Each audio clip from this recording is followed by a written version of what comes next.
ഖുർആൻ ഓതി കഴിഞ്ഞ ഉടനെ മടക്കി വെക്കുക. ഏറ്റവും നല്ല ഇബാദത്താണ് ഖുർആൻ ഓത്ത്. കൈ വെക്കുക. എങ്ങനെ ചോദിക്കണം?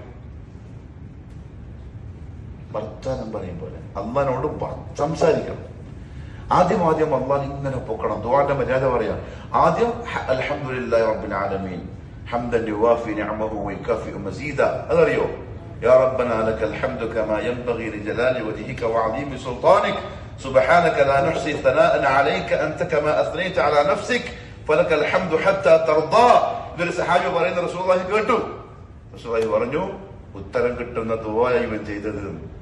അത്ര നല്ല ഹംദാണത്. അള്ളാഹനെ ശരിക്കും പൊക്കണം. അള്ളാഹു ഒരു എസ്പിയാണ്. എസ്പി എന്നാൽ എന്താ? സ്വയം പൊങ്ങുക. അള്ളാഹ് പൊങ്ങും. അടിമ അള്ളാഹിനെ പൊക്കുന്ന അള്ളാഹ്ക്ക് ഭയങ്കര ഇഷ്ടമാണ്. അള്ളാഹുവേ, നീ എനിക്ക് അങ്ങനെ തന്നു, നീ എനിക്ക് ഇത് തന്നു, അത് തന്നു. ഞാൻ അർഹനൊന്നുമല്ല, ഞാൻ ചോദിച്ചിട്ടുമില്ല, ഞാൻ ആഗ്രഹിച്ചതിനേക്കാളും വലുത് നീ തന്നു. ഇല്ലേ? എല്ലാവർക്കും പറയാനുണ്ടവനെ. ആഗ്രഹിച്ചതിന്റെ അപ്പുറത്ത് അള്ളാഹു തന്നതിന് അന്നല്ലാണ്ട് വേറെ ആരുണ്ട് തരാൻ? ഇതിങ്ങനെ അടിമ പറയുമ്പോ അള്ളാണ്ട് ഇങ്ങനെ മലക്കെടുത്ത് പറയും, നിങ്ങൾ എന്താ പറഞ്ഞ്? ഇവർ വേണ്ടാന്ന്, കുഴപ്പമുണ്ടാക്കും, പ്രശ്നം ഉണ്ടാക്കും. ഇവരെന്തിനാ സൃഷ്ടിക്കുന്നത്? നോക്ക്, ഇവരെന്നെ സനാഹ് പറയാ, എന്നെ പുകഴ്ത്തുക, ഞാൻ ചെയ്ത നിഅമത്തുകൾ എടുത്തു പറയാ. ഇങ്ങനെ പൊക്കണം. അൽഹംദുലില്ലാഹി റബ്ബിൽ ആലമീൻ അർറഹ്മാനിർ റഹീം മാലിക് യൗമിദ്ദീൻ. ഇതെല്ലാം അള്ളാഹനെ പൊക്കിയിട്ട് പറഞ്ഞതാണ്. ദുആന്റെ മര്യാദ അതാണ്. എടുത്തെടുത്ത് പറയാ. കുറെ പൊക്കിയിട്ട് ആചിക്കാനെ കാണാൻ പോലെ, പള്ളിക്കാൻ പറ്റി ആചിക്കാനെ കാണുമ്പോൾ എങ്ങനെ പറയാം? നിങ്ങൾ എന്താ ആചിക്കാം? അറുപിശിക്കാൻ ആചിക്ക, അർത്ഥകേക്ക് ഉപ്പ് തേക്കാത്ത ആചിക്ക, ഒരു 5 പൈസ ചെലവാക്കൂല. എന്ത് മനസ്സിലായി നിങ്ങൾ? ഞാനിപ്പോ പള്ളിക്ക് തരി ആചിക്കെന്താ പറയാ? പോവനെ വിട്, വണ്ടി വിട്, എന്റെ പുരക്കത്തിന്റെ എന്നോട് ഇങ്ങനെ പറയും. അതേ സമയത്ത് നമ്മളെ പോയിട്ട് ആചിക്ക, നിങ്ങളില്ലാണ്ട് ഈ നാടന്നെ ഇല്ല ആചിക്ക, നിങ്ങളെന്ത് നല്ല മനുഷ്യനാണ്, നിങ്ങളെത്ര പൈസയായി ചെലവാക്കുന്നു, നിങ്ങൾ ആ പള്ളി എങ്ങനെ ആക്കി, ആ പാവങ്ങൾ എങ്ങനെ ആക്കി, അവരെങ്ങനെ ആക്കി.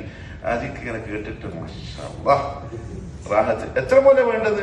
ഒരു 5000, 50 മോനെ, 50,000 തന്നെ കയറിയിട്ട് പിടിച്ചോ, യാ ഖലാസ്. ഇത് മനുഷ്യന്മാർക്ക് അങ്ങനെ പറഞ്ഞൂടാ, കാരണം കിബറാവും, ഉള്ള കൂലി പോവും.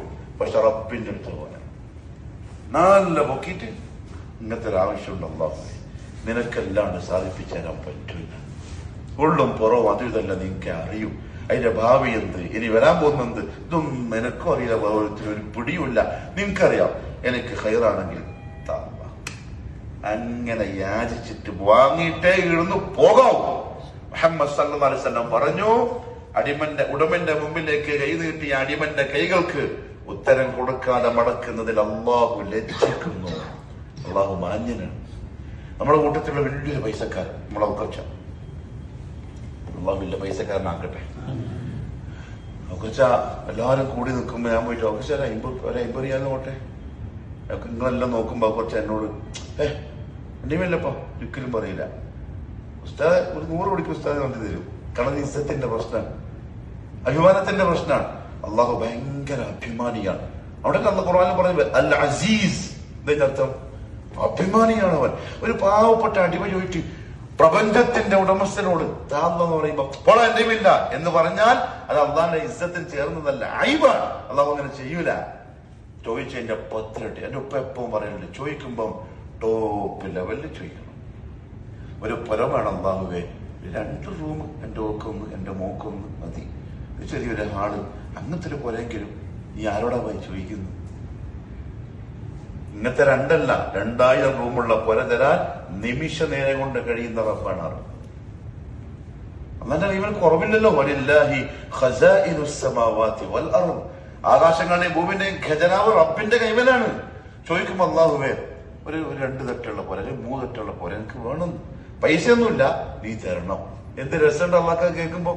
എന്റെ പൈസ ഇല്ല, ആ ജോലി എത്രയേ ഉള്ളൂ, കച്ചവടം ഇത്രയേ ഉള്ളൂ, പക്ഷെ പോലെ ഇത്ര വലുത് എനിക്ക് വേണം, നിന്നോടാ ചോദിക്കുന്നു. ഞാൻ വേറെ അടുത്ത പോയിട്ട് പറയാ, നീ അല്ല എല്ലാത്തിനും കഴിവുള്ളോ, നീ എല്ലാം തരണ്ടോ, എനിക്ക് വേണം. ഇങ്ങനെ ചോദിച്ചാൽ ഇവനോട് പോടാ എനിക്കില്ല, വല്ലാഹി എന്റെ നിങ്ങളെ റബ്ബ് പറയില്ല, വല്ലാഹി പറയില്ല. അവൻ അസീസ, മാന്യനാ, ഇസ്സത്തുള്ളവനാണ്.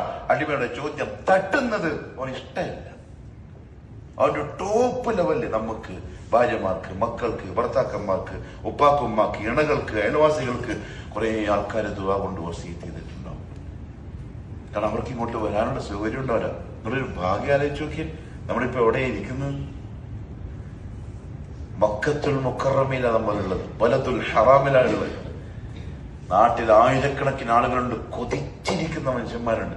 ഒന്ന് എത്തിക്കിട്ടാൻ വരുന്ന അറിയുമ്പോ അവര് പറയും നമ്മുടെ കാര്യം ഒന്ന് പറഞ്ഞേക്കണേ. അത് ഓർത്തു പറയണം. ആ പാവങ്ങൾക്ക് പറ്റാത്തതുകൊണ്ടാണ്. അവരോർമ്മയിൽ വെക്കണം. കാബന്റെ മുമ്പിൽ നിന്ന് ദുആ ചെയ്യുമ്പോൾ അവരോർത്തു പറയണം. നബി സല്ലല്ലാഹു അലൈഹി വസല്ലം തങ്ങൾ പറഞ്ഞു, നിങ്ങൾ അങ്ങനെ പറഞ്ഞാൽ, നിങ്ങൾ ഇവിടെ മുമ്പിലില്ലാത്ത ചങ്ങായിമാർക്ക് വേണ്ടി ദുആ ചെയ്താൽ അള്ളാഹു ഒരു മലക്കിനെ ഏർപ്പാടാക്കിയിട്ടുണ്ട്. ആ മലക്ക് അന്നേരാണെത്തും. പറയും വലക മിസ്ല, നീ നിന്റെ ചങ്ങാതിക്ക് വേണ്ടി എന്താണ് ചോദിച്ചത് അത് നിനക്ക് അള്ളാഹു തരട്ടെ. നമ്മളാകുന്ന പാപികളുടെ ദുആ ചങ്ങായിക്ക്, നമുക്കോ പരിശുദ്ധരായ മലായിക്കത്തിന്റെ ദുആ. അതുകൊണ്ട് ഒരാളെയും മറക്കരുത്. ദുആയിൽ അള്ളാഹിനോട് ചോദിച്ച് വാങ്ങണം. നിസ്കാരം മഗ്‌രിബിന്റെയും ഇശാഇന്റെയും ഇടയിൽ പ്രധാനപ്പെട്ട ടൈമാണ്.